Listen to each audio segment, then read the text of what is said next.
I'm going to talk about a book I read 11 years ago, back in 2013, called Procrastination, subtitled Why You Do It and What to Do About It Now. And the authors are Jane B. Burka and Lenora M. Yuen, both of whom have PhDs. And the version that I read is the 25th anniversary edition. So I guess it had been in print for 25 years, and this was the 25th anniversary edition. Now, I try not to talk too much about my personal life on this channel, but I suppose if I'm talking about a book about procrastination, it's going to be pretty obvious that I picked this book up because I thought I was having a problem with procrastination, and indeed I was. I was okay with the day-to-day stuff. So, like waking up, going to the gym, going to work, doing my daily tasks at work, that kind of stuff. That was no problem. But anytime I had a big project, like applying to graduate school, or doing my thesis when I was in graduate school, or finding a job after I finished graduate school, I just froze up. I wasted weeks without getting anything done. And I would wake up every day and say to myself, okay, I'm going to get stuff done. And then have this mental block which would just prevent me from working on these projects.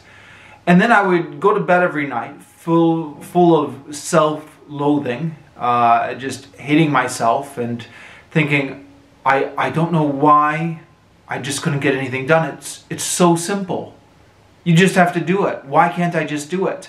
And I think, okay, tomorrow I'm just going to wake up and I'm just going to do it. It's so simple. Well, why can't I just do it? And then I would wake up the next morning and the same pattern would repeat itself. So after some years of frustration on this, and I got this stuff done eventually. I did apply to graduate school eventually. I did finish my thesis eventually. I did find a job eventually. But it was after a pattern of procrastinating about it for weeks on end in each case.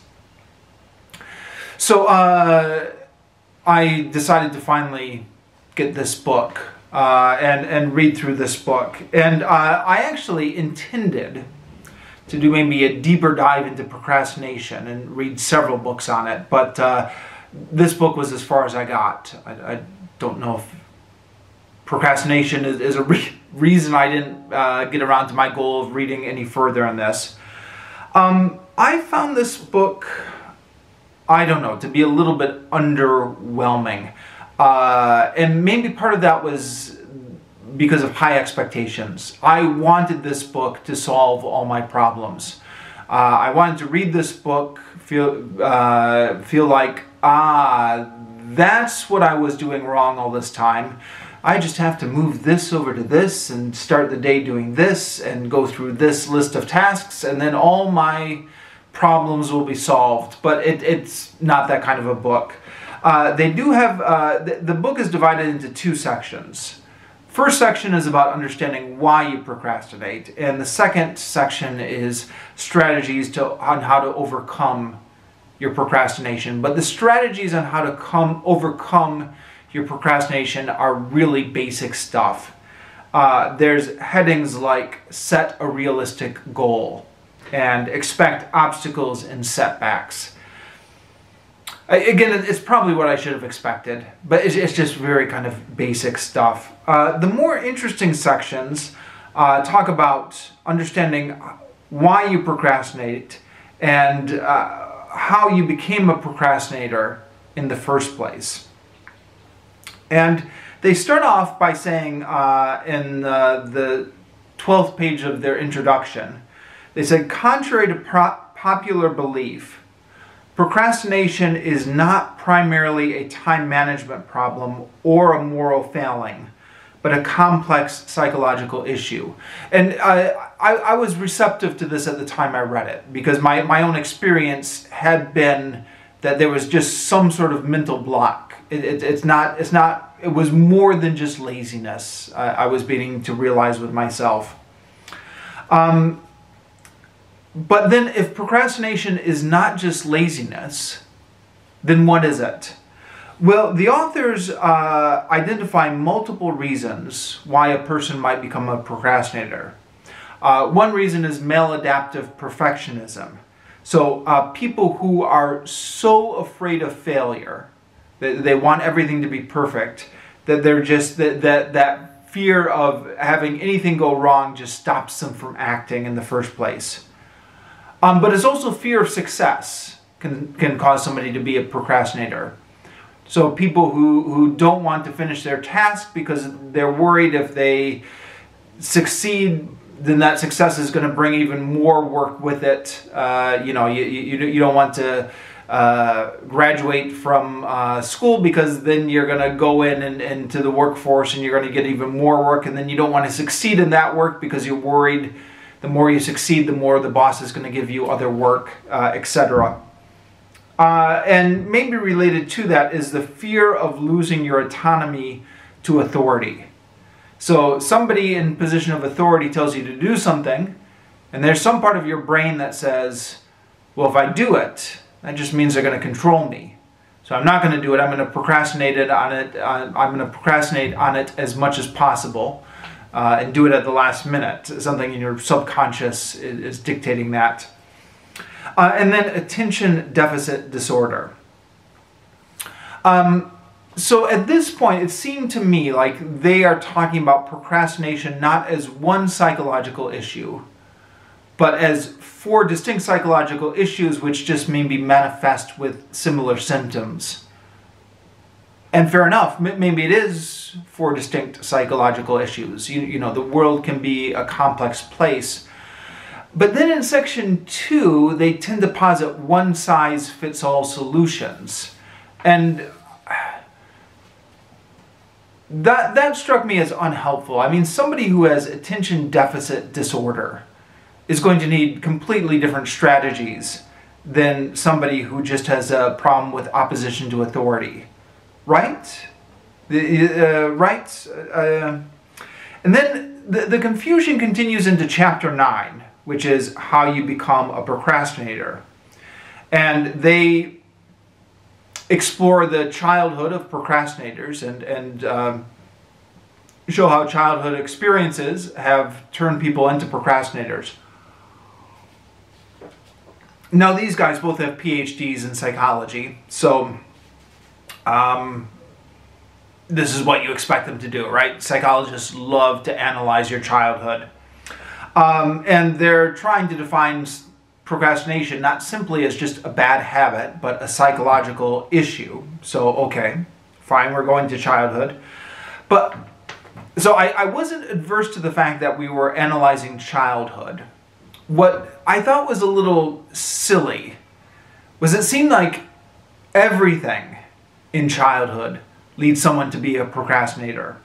So according to them, in chapter 9, you turn into a procrastinator if you grew up in a family where your parents always criticized your efforts. But you also turned into a procrastinator if you grew up in a family where you were always held up to an impossibly high standards. You also could become a procrastinator if your parents praised you too much. But you can also become a procrastinator if your parents always doubted you. You become a procrastinator if your parents are too controlling. But you also become a procrastinator if your parents are too clinging. And also you become a procrastinator if your parents are too distant.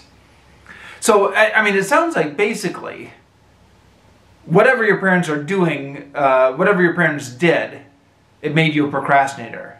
If they did one thing, it causes you to become a procrastinator. And if they did the exact opposite, that also caused you to become a procrastinator. It just seemed like everything was causing procrastination. I got the suspicion sometimes that the authors of this book were just generalizing a little bit too much. And there were parts of the book where I read it and I thought, oh, that is me. Like they are describing my personality exactly. But I was also a little bit suspicious that they were just describing human nature to a certain extent. Some of these psychological books, you've got to be a little bit careful with them. They're like fortune cookies. They describe like a very general aspect of human nature or of somebody's life. And it feels like it's talking directly to you, but that's just because they're so general.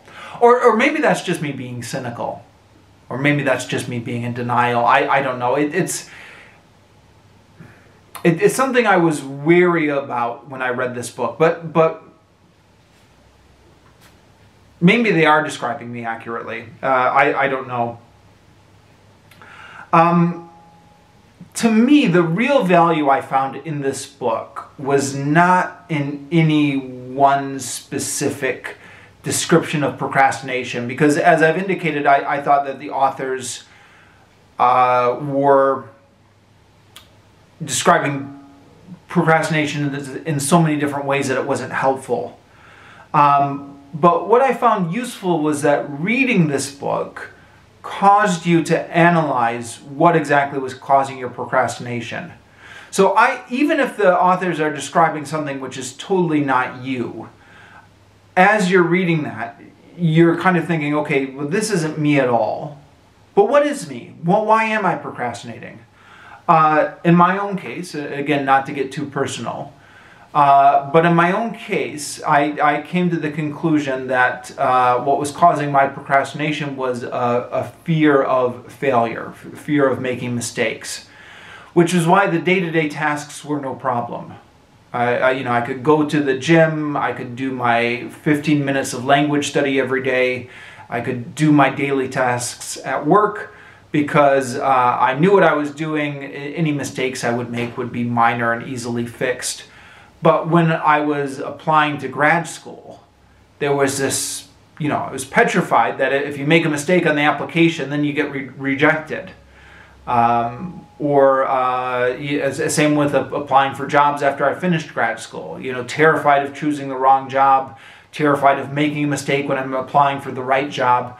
And that fear of failure was making it impossible for me to act. And, it's one of those things, I wish I had come to that realization sooner, because for years, I just thought I was lazy. You go to bed every night and you said, okay, what's wrong with me? Get up tomorrow and I will not procrastinate.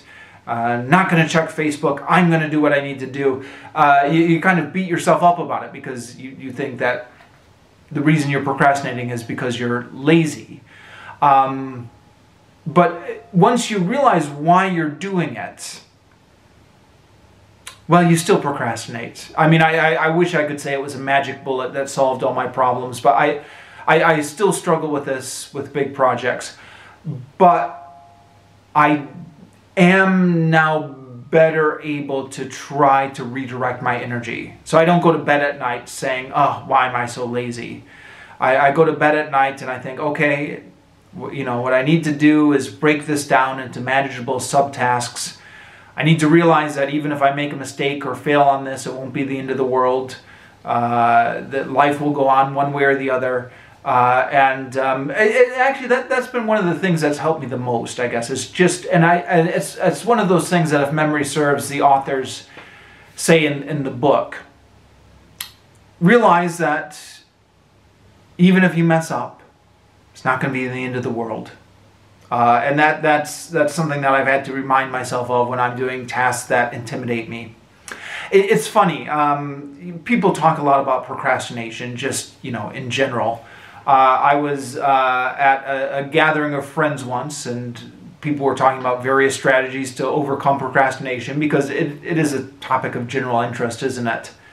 And somebody was repeating some advice that they got from, I don't know, a podcast or something, where they said the best way to spur yourself into action is just visualize all the terrible things that are going to happen if you don't act. So if you don't finish your thesis, just visualize yourself failing out of school, and visualize your parents being upset and visualize all the money that you've wasted on this and stuff like this. You know, maybe that strategy works for some people. But this conversation had happened very shortly after I'd read this book. And I said, oh no, I just read a book on procrastination, and that's the worst thing you can do. You don't want to get yourself so worked up about failure. You want to realize that you're going to do your best on this, and you may fail or you may succeed, but life will go on either way.